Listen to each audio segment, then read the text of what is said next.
kikubwa ambacho kimeweza kuonekana hapa ni kwamba ile ekolojia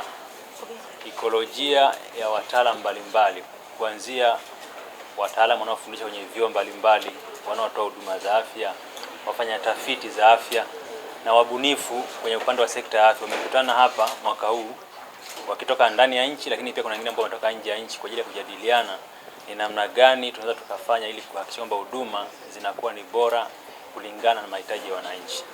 Sasa tunatambua kwamba sasa hivi serikali ajenda kubwa baada ya vituo kuwa vingi nchini, ajenda kubwa sasa hivi hapa ni kuhakikisha huduma hizi zinakuwa ni bora na wananchi wanazifurahia, huku tukizidi kujitangaza kimataifa na kuwavutia hata watu wengine kutoka nje ya nchi kuja Tanzania kuja kuzipata huduma hizi na hivyo kukuza uchumi wa nchi. Sasa kitu ambacho tunajifunza kutoka kwenye kongamano hili mwaka huu ni kwamba ushirikiano mzuri kati ya serikali na sekta binafsi inaweza kupelekea kuimarisha sana mfumo wa afya nchini, kwa sababu tunafahamu 60% ya vituo vya kutoa huduma za afya nchini ni vya serikali na asilimia inayobaki ni vituo ambavyo sio vya serikali.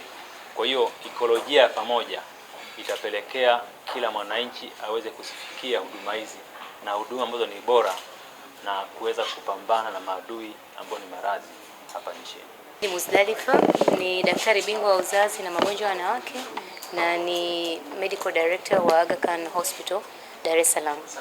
So hili ni kongamano la kwanza kwa Aga Khan ambalo ni la kisayansi, na tumejumuika pamoja na Aga Khan University ambayo theme yetu ilikuwa ni kuhusu mambo ya quality ya healthcare, yani huduma bora, na tumeangalia pande zote mbili, huduma bora kwa wagonjwa lakini pia katika mambo ya quality education, kwa hiyo katika viwango vya juu vya education. Na kwa Aga Khan mambo ya viwango bora vya kutoa huduma, hii safari imeanza siku nyingi sana, toka 2016 ambapo walikuwa wamefanywa ukaguzi na ile Joint Commission International na wakapata award kwa mara ya kwanza, na kuanzia hapo ndo wameanza hii safari ya kuboresha huduma zao, lakini wanafanya pia sio kwa hospitali peke yake, lakini pia wanasaidia baadhi ya hospitali nyingine za serikali. Kwa hiyo tumekuwa tukifanya capacity building kwa sababu hatutaki kuwa tunaendelea peke yetu. Kwa hiyo tunaona pia kuna uwezekano wa sisi pia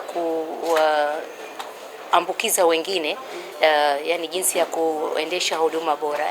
Kwa hiyo tumejaribu kufanya mafunzo ya kujengea uwezo hospitali za serikali kama Benjamin Mkapa Dodoma, na pia tumefanya kwa hospitali ya Mwanza Bugando, lakini pia hospitali ya Mbeya.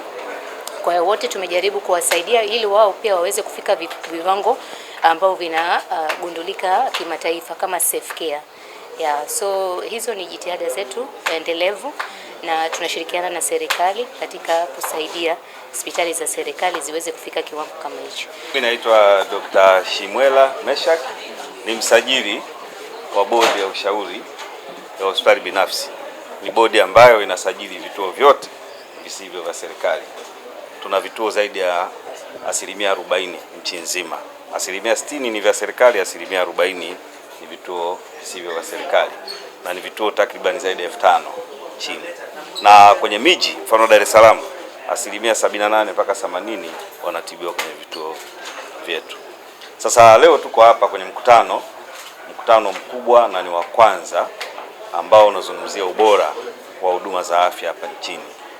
Na kama mnavyojua, serikali kwa kipindi kirefu tulikuwa tunadili na access, kuhakikisha kwamba ndani ya kilomita 5 kuna kituo cha afya, kituo cha kutolea huduma, whether ni kliniki, whether ni hospitali, whether ni health center. Lakini kwa sasa tumeshafikia hilo lengo, lakini kutokana na Vision 2050 tunazungumzia ubora, kwamba vituo tayari vipo vinatoa huduma gani kwa ajili ya Watanzania. Kwa leo tuko kwenye mkutano mwingine mkubwa sana ambao ni msisitizo wa msingi kwa Wizara ya Afya kuhakikisha kwamba huduma zinatolewa katika huduma bora.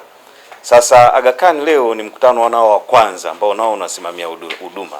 Tusisahau kwamba katika viwango bora vya huduma hapa nchini wao wamefanya vizuri. Hata kwenye mkutano wa PHSC juzi, wao ndio waliongoza na wakachukua vyeti vingi sana, na ndani ya nchi hata nje ya nchi wana viwango vya ubora vya kimataifa. Global TV, kimbilio la wasio na sauti. Tupigie sasa.